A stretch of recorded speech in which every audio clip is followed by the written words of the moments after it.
안녕하세요, 구독자님들. 김알TV입니다. 제가 2년 전에도 동일한 주제로 영상을 올렸습니다. 지난 영상을 보니까 사투리가 심하던데요. 지난 영상을 보셔도 좋고요. 이번 영상을 참고하셔도 좋겠습니다. 요즘 신규 아파트 입주 지정 기간 내에 잔금을 납부하지 못해서 입주하지 못하시는 분들이 늘어나고 있습니다. 집값이 너무 올라서 걱정이 많으실 텐데요. 그래서 다시 한 번 더 분양 후 입주 시기가 임박해 왔을 때 발생할 수 있는 여러 상황에 대해서 정리해 드리겠습니다. 새 아파트를 분양받고 중도금 대출 자설을 한 후 짧게는 2년에서 길게는 3년 정도의 시간이 지나면 아파트 공사가 마무리됩니다. 그러면 준공이 나고 입주가 시작되는데요. 이때 건설사에서는 입주 지정 기간이라는 기간을 지정해 줍니다. 그럼 이 기간 내에 분양받은 사람들은 중도금 대출을 상환하고 잔금을 건설사에 납부해야 합니다. 그런데 지금처럼 여러 가지 사정으로 인해서 이 입주 지정 기간 내에 잔금을 납부하지 못하면 분양받은 사람에게는 어떤 상황이 생길까요? 그리고 입주 기간 내에 입주를 하지 못하게 되면 어떤 불이익이 생길까요? 그럼 입주 지정 기간 이후에는 입주는 가능할까요? 궁금하신 점들이 많으실 텐데요. 바로 알아보겠습니다. 먼저 새 아파트가 분양을 시작해서 입주하기까지의 과정을 살펴보시면 이해하시는 데 도움이 되실 거예요. 건설사가 분양을 시작하면 이때 입주자 모집 공고가 나오고요. 모델하우스가 오픈됩니다. 그리고 청약이 진행되고 당첨자들이 나오겠죠. 그럼 정당 계약이 진행됩니다. 이때 분양계약서를 발행하면서 계약금 10% 중 정액제로 일부 금액을 납부하게 됩니다. 그런 뒤 정당 계약 후 보통 한 달 이내로 계약금 10% 중에 4번에서 정액제로 납부한 금액을 제외한 나머지 금액을 신탁사 은행 계좌로 입금하시면 됩니다. 그러면 그 다음은 중도금 대출인데요. 보통 정당 계약 후 3달에서 5달 정도의 기간 내에 진행됩니다. 시행사에서 지정한 은행이 모델하우스로 출장 나오고요. 중도금 대출 자서를 받게 됩니다. 분양 계약자는 자서에 필요한 서류를 준비해서 가시면 모델하우스에서 진행합니다. 그러면 이제 건설사에서는 열심히 집을 만들겠죠. 요즘은 2년에서 3년 정도의 공사 기간이 소요되고요. 공사가 마무리되면 입주 3개월 전쯤 사전 점검 문자가 올 거예요. 입주 안내문은 우편으로 받게 됩니다. 아파트가 거의 다 지어졌으니 오셔서 하자가 있는지 확인해 보세요.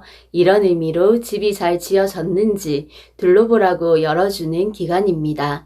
그래서 분양자는 현장에 방문하셔서 내가 분양받은 집 내부에 하자가 있는지 없는지 꼼꼼하게 확인하고 오시면 됩니다. 사전 점검이 어느 정도 마무리되면 이 시기에 입주 지정 기간이 확정됩니다. 분양 아파트일 경우 입주 지정 기간은요, 보통 입주 시점부터 45일에서 60일 정도 줍니다. 그럼 이 기간에 이사를 하시면 되는데요. 그리고 여기 8번에 사전 점검이 시작될 때 분양자는 입주 안내문을 우편으로 받게 됩니다. 그럼 입주 안내문에는 잔금 납부 과정과 입주 과정에 대해서 꼼꼼하게 설명되어 있습니다. 입주 지정 기간도 물론 나와 있고요. 이 기간 안에, 즉 입주 지정 기간 안에 중도금 상환 및 잔금을 납부해 주셔야 입주가 가능합니다.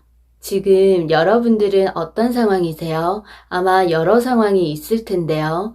기존에 살고 있는 집이 매매가 안 되고 있거나 금리가 올라서 대출받아서 입주하려니 막상 이자 때문에 부담스럽거나 전세 금액으로 잔금을 치르고 싶은데 아직 세입자가 구해지지 않거나 현재 전세로 살고 있는데 집주인이 전세금을 못 돌려주는 상황이거나 이 외에도 여러 가지 사정으로 인해 곤란한 상황이 생길 수 있습니다.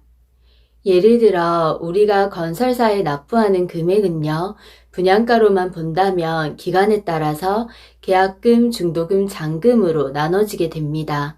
그 외에도 케이스별로 발코니 확장비, 유상 옵션비 등이 있을 수 있겠지만 우리는 계약금 10%, 중도금 60%, 잔금 30%로 설정하고 이야기하겠습니다. 앞에서 계약하면서 계약금 10%는 지불했고요.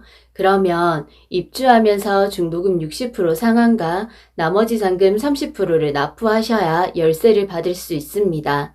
결론적으로 입주 시점에는 분양가의 총 90%의 금액이 필요하네요. 분양받은 아파트의 잔금 납부 형태는 크게 두 가지가 있습니다. 먼저 분양자가 직접 입주하는 경우는요, 보통 한 개 단지를 집단대출로 해서 주택담보대출을 실행하게 됩니다. 집단담보대출을 통해서 유리한 조건으로 융자를 받으시고 또 그걸로 중도금 상환과 잔금을 치르게 됩니다.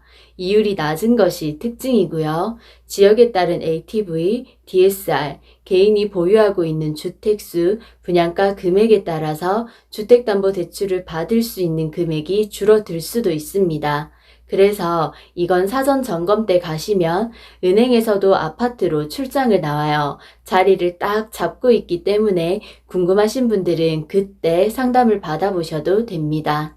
비규제 지역 같은 경우에는 보통 잔금 대출을 60% 받아서 중도금 대출 60%를 상환하고 잔금 30%를 입주일에 납부하면서 입주증과 키를 받아서 이사하게 됩니다. 두 번째 경우는요, 세입자를 구해서 전세 보증금으로 중도금과 잔금을 납부하는 케이스입니다. 이 경우에는 입주하는 시점에 그 지역의 전세 물량이 많아지면 세입자 구하기가 어렵고요. 전세가 하락으로 인해서 원하는 가격만큼 전세금을 못 받을 수도 있으니 자금 계획을 잘 세우셔야 합니다. 하지만 반대로 입주 시점에 전세 가격이 분양가보다 높다면 부담해야 될 금액이 없어지겠죠. 자, 그런데요. 입주 지정기간 내에 중도금 대출과 잔금을 납부하지 못했다. 어떤 불이익이 발생할까요? 바로 계약 해지, 절대 입주 불가. 이 기간 내에 바로 납부하지 못했다고 해서 이런 극단적인 상황이 발생하는 건 아니니 안심하시기 바랍니다. 그럼 입주 지정기간을 넘기면 우리는 두 가지 문제가 발생합니다. 먼저 첫 번째, 중도금 대출을 상환하지 못했다. 두 번째, 잔금을 치르지 못했다. 먼저 중도금 대출 60%를 상환하지 못했을 때 생기는 불이익입니다. 중도금은 신용불량의 문제와 연결되어 있으니 꼭 조심하셔야 됩니다. 아파트가 지어지는 동안은 건설사가 은행에 보증을 서게 되는데요. 그리고 중도금 후이자 대출 또는 무이자 대출로 진행됩니다. 만일 처음에 아파트 분양 시 중도금 대출 60%가 무이자로 진행됐다면 분양일부터 입주 지정 기간 시작일 전일까지는 건설사에서 그 이자를 부담하고요. 입주 지정 기간 시작일부터는 분양자가, 즉 분양받은 사람이 우리가 이자를 부담해야 합니다. 즉 무이자에서 유이자로 변경되는 시점입니다. 대출 한도는요, 입주 지정 기간이 시작되면 상환해야 되고요. 입주 시작일로부터 그때부터 계산해서 납부하게 됩니다. 이때 상환 기간을 주는데요. 일반적으로 입주 지정 기간이 끝난 후 입주 지정 기간 마지막 날로부터 한 달 정도의 여유를 줍니다. 한 달 정도는 유예가 가능하다는 거죠. 그런데 아닌 곳도 있습니다. 근데 만일 이 유예기간마저 넘어가면 이 기간까지도 중도금 대출을 상환하지 못한다면 이때부터는 분양자의 신용에 영향을 받습니다. 왜냐면요, 은행에 빌린 돈이라서 그렇습니다. 다음은 잔금 30%를 납부하지 못했을 경우입니다. 이때는 이에 상응하는 미납 잔금에 대해서 연체이자가 발생합니다. 연체이자를 내면 일정 기간 정도는 늦어도 허용을 해줍니다. 건설사마다 조금씩 다르겠지만 기간 내에 내지 않았다고 해서 바로 계약 해지 이런 경우는 없습니다. 추가로 미상환 중도금에 대해서도 연체이자는 발생합니다. 잔금에는 연체이자, 지연이자가 발생한다고 했잖아요. 그래서 잔금에 붙는 이자는 그냥 일반 이자와 개념이 조금 다릅니다. 지연과 연체라는 것이 붙어서 이율이 높습니다. 고리의 이자를 받아요. 약 8에서 11% 수준이고요. 만약에 잔금이 1억 5천만 원이 남았다고 가정하면 한 달에 이자만 100만 원 가량을 내야 합니다. 그리고 기간에 따라서 이율이 달라집니다. 입주 지정기간이 끝나고 처음 두세 달 정도는 8에서 10%에 가까운 연체 이율이 적용되고요. 그 기간이 지나게 되면 더 높은 연체 이율이 사다리 모양처럼 적용됩니다. 잔금은 건설사에 지불하지 않은 상태라서 내 신용과는 무관합니다. 그래서 입주 지정기간이 끝났는데 중도금 대출 상환과 잔금을 납부하지 못한 상황이라면 자금에 여력이 생겼을 때 중도금부터 상환하시는 것이 좋습니다. 작은 팁이지만 꿀팁이 될 수 있습니다. 입주 지정기간 내에 입주를 하지 못했을 경우 일어나는 세 번째 경우입니다. 바로 관리비인데요. 관리비는 입주 여부와 상관없이 내가 입주를 못했어도 입주 지정기간이 끝난 다음 날부터 부과되는 비용입니다. 관리비는 입주 지정기간 종료일 2일부터 종료 다음 날부터 입주 여부와 상관없이 부담되는 금액입니다. 그 밖에도 전기세, 가스료, 수도료는 기본요금으로 나오고요. 장기수선 충당금도 납부하게 됩니다. 재산세 납부할 시기가 되면 재산세도 부과됩니다. 추후 입주하실 때는 선수관리비도 납부하셔야 됩니다. 선수관리비가 뭔지 궁금하신 분들은 제 채널에서 이전 영상 참고해 주세요. 이처럼 새 아파트를 분양받아서 입주하실 때는 자금 계획을 여유롭게 세우셔야 하는데요. 막상 현실에서는 여유롭게 계획하기가 어렵습니다. 해당 지역의 부동산 규제에 따라서 중도금 대출이 적게 나올 수도 있고요. 일부 금액은 잔압을 해야 되는 경우도 생길 수가 있습니다. 또 입주 시 주택담보대출이 예상보다 현저하게 적게 나올 수도 있고요. 또 지금처럼 분양받아서 전세 놓으려고 했는데 막상 입주하는 시점이 되니 전세 물량도 쏟아지고 예상했던 금액만큼 전세가를 못 받을 수도 있습니다.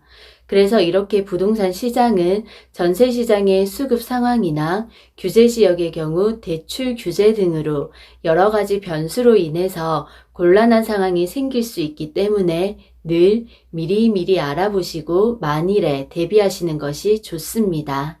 마지막으로 오늘 주제를 한 번 더 정리해 보겠습니다. 1. 입주 기간 내에 입주를 못했다고 해서 바로 계약 해지되는 건 아니다. 2. 입주 기간 이후에도 입주할 수 있다. 3. 중도금 대출을 받은 경우 입주 지정 기간이 지났더라도 최대한 한 달 내에는 해결하자. 안 그러면 연체이자가 발생한다. 4. 잔금은 연체이자가 높다. 5. 입주 지정 기간이 종료된 다음 날부터는 입주 여부와 상관없이 관리비가 부과된다. 어떠세요, 구독자님들? 도움이 되셨나요? 우리 구독자님들의 궁금증이 조금이나마 풀리셨길 바라면서 오늘은 여기까지 하겠습니다. 항상 도움이 되는 영상으로 찾아뵐 수 있도록 노력하겠습니다. 지역마다 조금씩 차이가 있을 수 있으니 감안하셔서 봐주시면 좋겠습니다. 구독과 좋아요 잊지 마세요. 그럼 저희는 다음 시간에 또 만나요.